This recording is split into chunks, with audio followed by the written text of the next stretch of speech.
L'amitié crée un univers, véritablement. Je voulais vous parler un petit peu de mon rapport à l'amitié, notamment à travers la littérature, et dans ma vie, parce que l'un conditionne l'autre, en tout cas c'est intimement lié. Moi je m'appuie sur ce que je vis, sur ce que j'ai vécu, sur mes souvenirs, comme beaucoup d'auteurs, hein, pour raconter mes histoires. Et l'amitié fait vraiment partie des valeurs les plus importantes pour moi. C'est notamment pour ça que dans le roman qui va bientôt sortir chez Sénat, mon prochain roman, mon prochain livre, il va être éminemment question de l'amitié. De quoi ça va parler? C'est l'histoire de trois adolescents, une douzaine d'années, ils sont en cinquième dans les années 2000 et ils sont amis avec un de leurs camarades de classe qui lui est gravement malade et le livre commence le jour de son anniversaire de ses 12 ans. Et ce camarade, ses parents lui offrent évidemment plein de cadeaux pour essayer de compenser la douleur de sa maladie, essayer de lui apporter la plus belle vie possible dans l'espace de temps qu'il lui reste. Mais il y a bien un cadeau que ses parents ne pourront jamais lui offrir, c'est, dit-il, ce que ses copains connaîtront un jour et lui probablement pas, à savoir le baiser d'une femme. Et donc par amitié, ces trois camarades vont partir, essayer de remplir cette mission, permettre à leur ami de connaître ce rêve. Et bien sûr, c'est pas du tout dans leur tempérament, c'est pas des aventuriers. C'est juste une bande de copains au départ, mais cette mission va révéler une amitié très forte au-delà de leurs compétences, de leurs envies, de leurs tendances naturelles. L'un à rester chez lui, l'autre peut-être à être le leader de son petit groupe, mais sans forcément franchir les frontières de l'aventure. Et voilà, et donc c'est cette histoire d'amitié, comment est-ce que cette amitié va leur permettre d'accéder à l'âge d'homme, en tout cas à devenir des hommes, des vrais peut-être.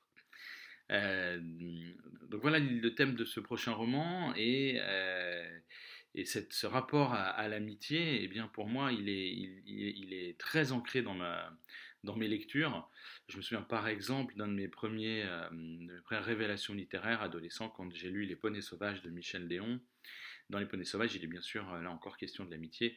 Les Poneys Sauvages, cette image symbolise le groupe d'étudiants, alors plus âgés que dans mon roman, hein, des étudiants qui partent poursuivre leurs études supérieures en Angleterre juste avant la Seconde Guerre mondiale et qui vont se lier d'amitié parce qu'ils ont, ils ont le même professeur référent dans leurs études. Et donc ils vont se découvrir des points communs, en tout cas une fidélité, une espèce de fraternité en amitié, simplement sur la foi de leur valeur commune. Et ils vont se retrouver tout au long de leur parcours de vie.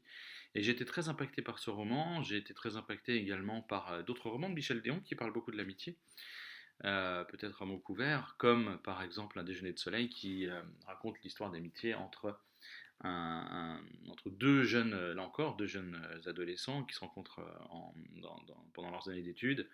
L'un est français et parle parfaitement français, l'autre est un étranger qui ne maîtrise pas du tout le français.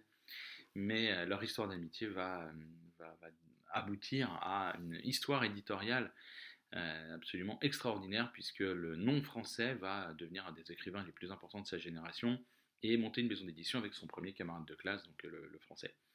Et là encore, c'est cette amitié qui les lie, qui leur permet de faire les choix justement de vie, euh, qui leur permettront de rester soudés et proches jusqu'au bout.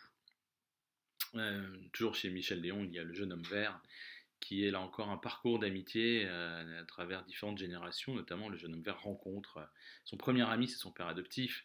Il a d'autres amis, notamment des amis femmes, hein, tout au long de son parcours. Il rencontre des amis de passage d'une région à l'autre au cours de ses pérégrinations. Donc là, moi, c'est des romans qui m'ont beaucoup, beaucoup marqué quand j'étais adolescent et jeune adulte et que j'ai relu régulièrement.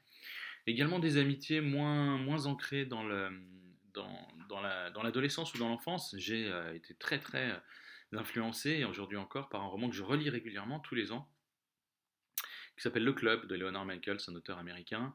Et dans le club raconte quoi? Il raconte dans les années 80 à Berkeley, en Californie, l'histoire d'une poignée d'hommes, ils sont 8, qui se retrouvent un soir chez l'un d'entre eux parce que dans les années 80, les femmes se réunissent, commencent à se fédérer, à manifester pour leurs droits, à manifester pour la politique. Elles commencent à prendre de plus en plus de place dans la société américaine, enfin. Et ces hommes se retrouvent seuls, ils disent bah, nous aussi on va se réunir et puis nous aussi on va discuter. Et en fait, eh bien, on découvre au cours de ce roman très court une amitié qui les soude le temps d'une soirée. Le roman se termine à la fin de la soirée, mais dans une véritable ambiance amicale, fraternelle, là encore. Et j'ai été très très marqué par ce roman également, je le lis tous les ans. Et puis en fait, au-delà de ça, je me rends compte que euh, quand je lis, je relis souvent les livres, les romans que j'ai aimés, je les relis régulièrement. Certains romans, je les relis une fois par an. Par exemple, Le Club, je le relis tous les ans. Ardoise de Philippe Jean, c'est pas un roman, mais un texte que je relis tous les ans, par exemple. J'aime bien aussi de temps en temps les piocher des extraits de romans, des passages, retrouver des moments que j'ai aimés. Et en fait, je me suis rendu compte récemment que si je faisais ça, c'était parce que j'aimais bien retrouver des amis. Exactement comme parfois on revoit une série télé, on revoit un film. Par exemple, j'ai beaucoup revu la série Les Sopranos. Et pas parce que je m'intéresse au grand banditisme du New Jersey, hein, mais parce que, en fait, je retrouve à travers les personnages de cette série, comme je retrouve à travers les personnages des romans, et même les auteurs des romans, je retrouve des amis. C'est-à-dire que moi, je relis pour retrouver des copains. Et c'est pour ça que parfois, l'espace ou le temps de quelques pages d'un paragraphe, d'un chapitre ou d'un roman, ça me suffit parfois pour eh bien, renouer avec cette amitié.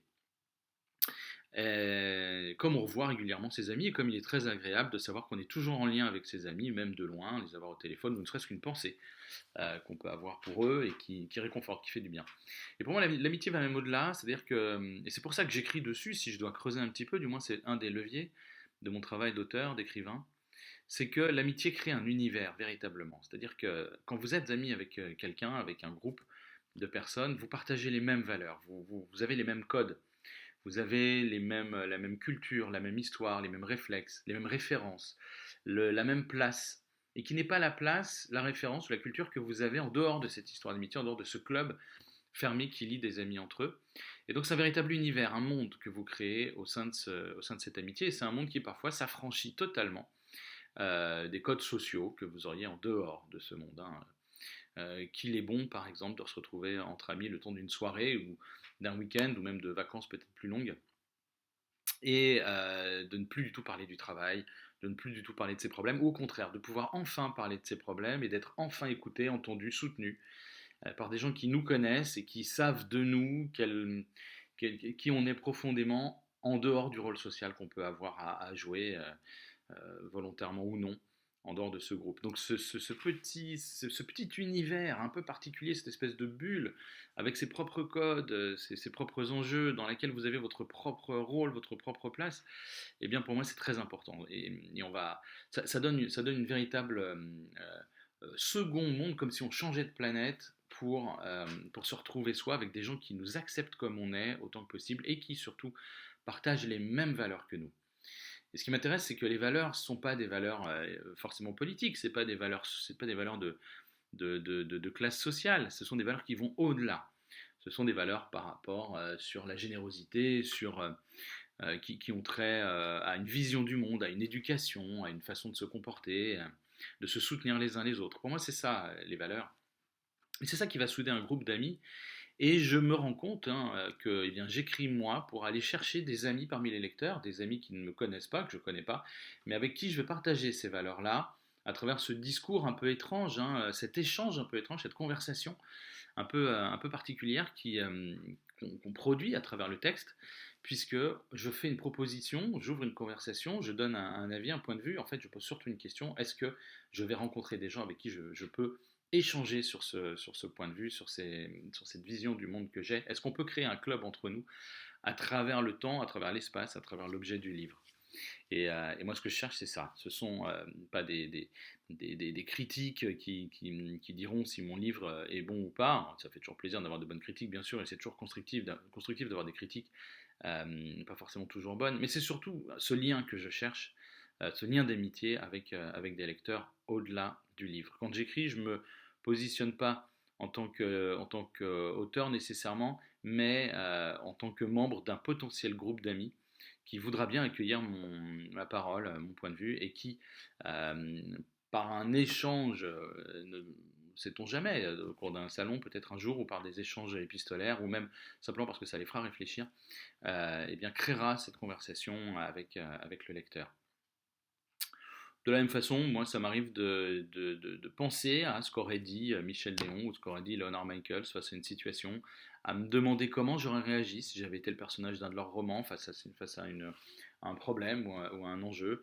Le club, par exemple, j'adore l'idée que je suis moi-même membre de ce club et que le soir où ils se sont réunis, eh bien, je n'étais pas là, mais j'aurais eu grand plaisir à faire partie de cette soirée avec eux. Je les connais comme des copains. Et j'échange donc avec eux, même si bien sûr ils ne m'entendent pas, même si bien sûr Leonard Michaels ne m'entend pas. Moi j'ai le sentiment de pouvoir échanger avec lui et avec eux, en tout cas ils me nourrissent. Donc voilà pourquoi j'écris, voilà comment j'écris, en tout cas sur ce livre en particulier. Et c'est donc avec grand plaisir également eh bien, que je tiens ce propos pour vous, avec vous, devant vous, même s'il est enregistré, et qu'il me permet d'être en lien avec vous, et pour moi c'est très important, à défaut d'être là physiquement, avec vous. Voilà en quelques mots mon rapport à l'amitié, notamment lié à la littérature, à l'écriture, hein, à mon travail d'auteur. Et voilà, je serais très curieux, dites-moi vous, quel est votre rapport à l'amitié? Est-ce qu'il y a des livres qui vous donnent ce sentiment de retrouver des amis, des copains, même au-delà du temps, des gens dont vous savez, des livres dont vous savez la fiabilité et vers lesquels vous vous tournez, vous retournez au cours du temps quand vous avez une question ou un doute, qui vous font du bien parce qu'ils existent comme des amis existent. Dites-moi s'il y en a et partageons, ne serait-ce que par la pensée, cette expérience et ce rapport à l'amitié.